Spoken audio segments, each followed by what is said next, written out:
నమస్కారం. నా పేరు డాక్టర్ పురు ధవన్ మరియు ఈ వీడియోలో మనం కిడ్నీ ఫెయిల్యూర్ ఉన్న రోగులకు ఊపిరి పీల్చడంలో ఎందుకు ఇబ్బంది వస్తుందో గురించి మాట్లాడబోతున్నాం. కిడ్నీ ఉతోంది కానీ దానికి మన ఊపిరితిత్తులతో ఏమి సంబంధమో ఈ వీడియోలో మనం అర్థం చేసుకునే ప్రయత్నం చేస్తాం.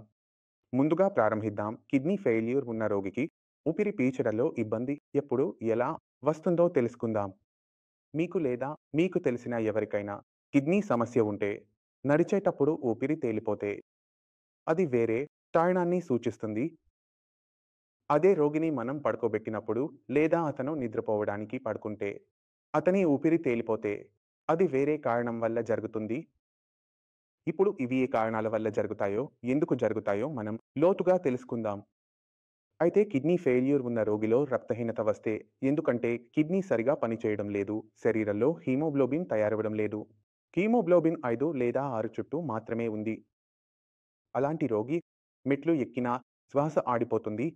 10 అడుగులు నడిచినా శ్వాస ఆడిపోతుంది. శరీరంలో చాలా బలహీనత ఉంటుంది. శరీరం లేవదు. రోగి ఎప్పుడూ నిద్రపోతూనే ఉంటాడు. అందువల్ల మన శరీరంలో రక్తహీనత ఉంటే మనకు శ్రమ చేసే సమయంలో ఇబ్బందులు వస్తాయి. మనకు కొంచెం పని చేసినా శ్వాస ఆడిపోతుంది. ఎందుకంటే మీ శరీరానికి రక్తంలో ఆక్సిజన్ అవసరం ఎక్కువగా ఉంది. కానీ అంత రక్తం మీ శరీరంలో లేదు. అందుకే మీ ఊపిరితిత్తులు వేగంగా ఆక్సిజన్ను లోపలికి తీసుకోవడం ప్రారంభిస్తాయి. ఎందుకంటే మొత్తం శరీరానికి త్వరగా ఆక్సిజన్ అందించాలి. ఎందుకంటే మీ దగ్గర హీమోగ్లోబిన్ తక్కువగా ఉంది. కాబట్టి మన ఊపిరితిత్తులపై ఒత్తిడి పడుతుంది. దాంతో మన శ్వాస తడబడడం ప్రారంభమవుతుంది. కాబట్టి దీన్ని మీరు గుర్తుంచుకోవాలి. మరొక రకమైన శ్వాస తడబడే సమస్య గురించి మేము చెప్పినప్పుడు అది రోగి పడుకుని ఉన్నప్పుడు జరుగుతుంది. అయితే కిడ్నీ ఫెయిల్యూర్ ఉన్న రోగుల్లో మేము ఇంకొక సమస్యను కూడా చూస్తాము. అది ఏమిటంటే రోగి కాళ్లలో నీరు చేరిపోతుంది. ఇప్పుడు ఊహించండి, మీ కాళ్లలో నీరు చేరిపోయిందని. మీరు పడుకుంటే మీ కాళ్ళు పైకి వస్తాయి కదా. మీ ఊపిరితిత్తులు మరియు మీ కాళ్ళు ఒకే స్థాయిలోకి వచ్చాయి. మీ కాళ్ళు మరియు ఊపిరితిత్తులు ఒకే స్థాయిలోకి వచ్చాక మీ కాళ్లలోని నీరు ఊపిరితిత్తులలోకి చేరుతుంది. అప్పుడు ఏమవుతుంది? మీరు 5-10 నిమిషాలు పడుకుంటే మీకు ఊపిరి తీసుకోవడంలో ఇబ్బంది అనిపించడం మొదలవుతుంది. నాకు ఊపిరాడనట్లు ఉంది. మీకు నీటిలో మునిగిపోతున్నట్టు అనిపిస్తుంది. ఎందుకంటే మీ ఊపిరితిత్తుల్లోకి నీరు చేరుతోంది. మీ ఆక్సిజన్ మోసుకెళ్లే సామర్థ్యం, ఊపిరితిత్తులు విస్తరించే శక్తి అవి నీరు చేరడం వల్ల తగ్గిపోతాయి. కానీ కాళ్లలో నీరు ఎందుకు చేరుతోంది? ఎందుకంటే ప్రతి కిడ్నీ ఫెయిల్యూర్ రోగిలో ఈ సమస్య ఉండదు. అంటే ఏదో ఒక కారణం ఉండాలి. కాబట్టి కాళ్లలో నీరు చేరడం మొదలవుతుంది. అదే విషయాన్ని మనం ఇక్కడి నుంచి అర్థం చేసుకునే ప్రయత్నం చేద్దాం. దీనికోసం మీరు చేయాల్సింది ఏమిటంటే కేఎఫ్టీ రిపోర్ట్ లేదా ఎల్ఎఫ్టీ రిపోర్ట్లో టోటల్ ప్రోటీన్ విలువ ఎంత ఉందో చూడాలి. అంటే రక్తంలో ఎంత ప్రోటీన్ ఉందో, అలాగే దాని కిందే టోటల్ ఆల్బ్యూమిన్ ఎంత ఉందో కూడా రాసి ఉంటుంది.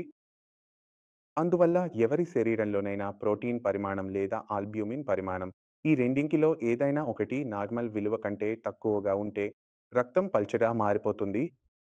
రక్తం పల్చగా మారిన కారణంగా దాని కొంత భాగం అంటే ద్రవ పదార్థం శరీరంలో నరాల నుంచి బయటకు వచ్చి కాళ్లలో చేరడం ప్రారంభమవుతుంది. ఇప్పుడు అది కాళ్లలో చేరిన తర్వాత మనం కాళ్ళు పైకి ఎత్తితే అది ఊపిరితిత్తుల్లోకి చేరుతుంది. అందువల్ల మొత్తం ప్రోటీన్ లోపం వల్ల మీకు కాళ్లలో ఉబ్బసం వస్తుంది.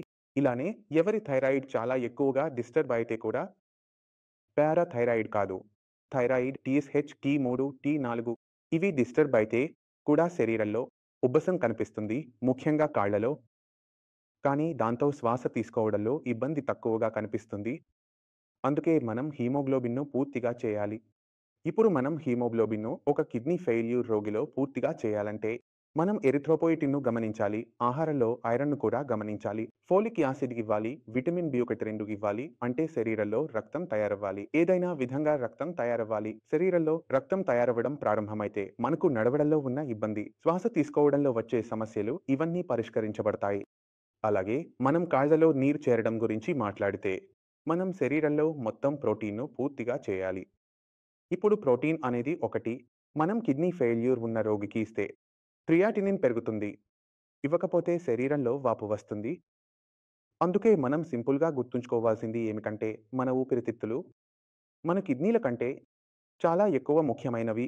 ఎందుకంటే కిడ్నీలు పూర్తిగా చెడిపోతే డయాలిసిస్ చేయాల్సి వస్తుంది.